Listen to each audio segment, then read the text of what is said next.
Okay, let's dive right into this. When you think about bad habits, you're probably picturing, things that mess with your health or maybe just ruin your daily routine. But what if I told you that being a terrible conversationalist isn't just some mildly annoying personality flaw? $37 billion. dollars. Yep, that is exactly how much poor communication costs companies every single year. It's an absolutely staggering financial drain, and honestly, it all starts with the words coming out of our mouths. Welcome to this explainer where we're going to unpack the actual science and strategy behind mastering the art of meaningful conversation. You see, we constantly treat being a good talker like it's this innate magical talent, something people are just born with. But the data tells a totally different story. Conversation is actually this deeply rooted evolutionary survival skill. Our early ancestors didn't dominate the food chain because they were the strongest, right?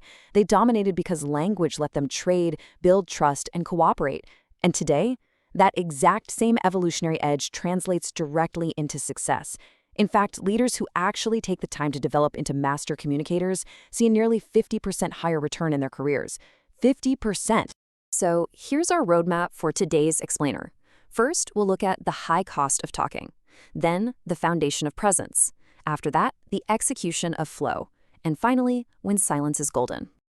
Let's kick things off with section 1, the high cost of talking.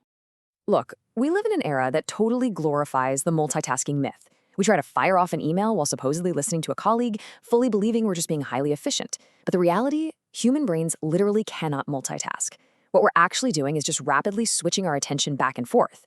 And considering our average attention span has plummeted to a measly 8 seconds, this rapid switching mentally exhausts us. It actually drops our cognitive ability by 10 IQ points. Think about that. You are literally making yourself less intelligent by not paying full attention. Which brings us to a quote that brilliantly illustrates our next golden rule. If you want to get out of a conversation, get out of it. Tell the other person politely that you have too much on your mind to really listen. Full engagement isn't just nice to have, it's absolutely mandatory. It is vastly better for your relationships and, frankly, your own mental energy to just politely excuse yourself. Say, hey, I have too much on my mind to really listen right now, rather than standing there nodding blankly while your brain is a million miles away. Faking presence literally helps no one. Moving right along to section 2, the foundation of presence. Now we need to talk about conversational narcissism. It's defined as the tendency to shift focus back to ourselves. And man, we all do this way more than we realize. Picture this. Someone tells you about a brutal flight they just had, and almost instantly you go, oh, I know, my flight to Chicago last week was delayed by 3 hours. We think we're building a connection, but really, we're just hijacking their story so we can talk about ourselves. The crazy thing is, our brains are actually wired to do exactly this. We constantly replace other people's experiences with our own narrative. So if someone's telling a story about an accident and they say, well, it didn't hurt that much, our brain immediately projects our own fear. We respond with, whoa, but knives are really dangerous. Notice what happened? We completely missed the reality of their emotion because we got trapped in our own viewpoint. To achieve actual, deep connection, we have to actively break this habit of comparing experiences.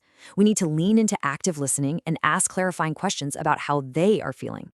We also have to watch out for this incredibly fascinating cognitive bias known as the backfire effect. This states that correcting misinformation can sometimes actually strengthen incorrect beliefs. When you're talking with someone and you aggressively correct them, it often causes them to dig their heels in and double down on being wrong. And here's the kicker. Highly intelligent people often have a massive bias blind spot, which makes them even more susceptible to doing this. So the big takeaway here is that productive disagreement absolutely cannot be about convincing the other person you're right. It has to be completely focused on just understanding their perspective. I absolutely love this quote. If you enter every conversation assuming you have something to learn, you will never be disappointed. Consciously setting aside your personal opinions is just incredibly powerful. And I'll let you in on a little secret. Admitting, I don't know, doesn't make you look weak at all. Research actually shows that embracing uncertainty and acknowledging the gaps in your own knowledge drastically increases your perceived credibility and trustworthiness. People value your opinions so much more when they know you're humble enough to keep learning. All right, that brings us to section 3, the execution of flow. Human memory comes with a pretty massive reality check, and you can see the breakdown right here. You start with 100% of the information being heard in the moment, but within just 8 hours, the listener has already forgotten half of it. Fast forward 2 months, and a measly 25% of what you said is actually retained. This data is exactly why your message absolutely must be concise. If you want people to actually remember what you say, you have to prioritize quality over some exhaustive quantity. So, just how concise do you need to be? 40 seconds. That is the golden rule. You have an absolute maximum time limit of roughly 40 seconds to make your point. Anything more than that, and you seriously risk dominating the floor, breaking the flow, and just alienating your listener entirely. If you're talking continuously for longer than 40 seconds, I guarantee you're losing them. There's this great quote that hits the nail on the head. Extraneous detail can be the death of a good conversation, just as all of Jim Blaine's tangents killed what might have been a great story if he'd ever finished it. Getting bogged down trying to remember the exact date something happened or, the name of a restaurant that has absolutely nothing to do with the actual story, that completely destroys clarity. Focus on the most impactful elements and just leave the trivia out. Now, on the flip side, as a listener, we have to avoid what's called wool gathering. This is that habit of indulging in aimless thoughts while someone else is speaking. And what's really fascinating here is that highly creative people with what psychologists call latent inhibition, are especially prone to doing this. Your mind wanders to some shiny new idea, and boom, suddenly you've completely killed the flow of the dialogue. We really have to train our minds to resist following every single random thought that pops up. But why is it so incredibly hard for us to just listen? Well, because human beings are desperately biologically driven to talk about themselves. Look at this wild psychological fact. Studies actually show that monkeys will give up their rewarding juice just to view dominant groupmates. Similarly, college students will willingly forgo financial rewards just to look at attractive peers. But here's the craziest part. Participants in a study were willing to give up actual money just for the opportunity to think and talk about themselves. We are quite literally wired to crave the spotlight. So to fight that powerful biological urge and keep the other person engaged, you should rely on this simple classic framework. Who, what, where, when, why, and how. If you start your questions with these words, it's virtually impossible for the other person to just give you a dreaded, conversation-killing, one-word yes or no answer. It naturally forces open-ended, detailed, and thoughtful responses that are driven by genuine curiosity. This all builds into an entirely different philosophy of communication, because mastering conversation actually means, well, shutting your mouth. Your ultimate goal should be to hit this exact ratio, spending 80% of your time actively listening and only 20% of your time speaking. But make no mistake, that 80% listening portion, that is hard work. It requires active, intense focus on 3 completely distinct channels of communication. You aren't just listening to the lingual information, the actual words being said. You also must read the gestural information, their body language, their physical cues, and finally, the tonal information, the underlying emotion and the pitch in their voice.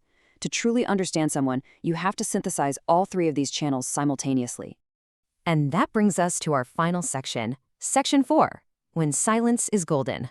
Research heavily correlates prioritizing deeper, meaningful conversations over constant, superficial small talk with significantly higher personal happiness.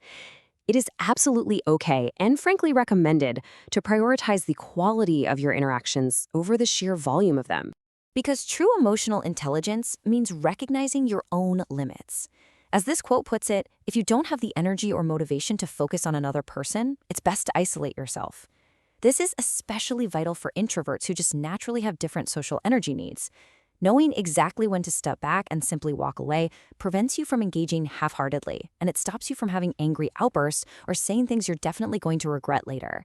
Sometimes the absolute best conversation you can possibly have is no conversation at all. I want to leave you with this final provocative thought. If a good conversation is a smoothly flowing river, one that's capable of navigating sharp turns and rough rapids, are your current daily habits actively guiding that water, or are you quietly building a dam? Think about your multitasking, your urge to jump in with your own stories, or your reluctance to just say, I don't know. Are you fostering deep, survival-level connections, or are you sabotaging them? It's time to take control of the flow.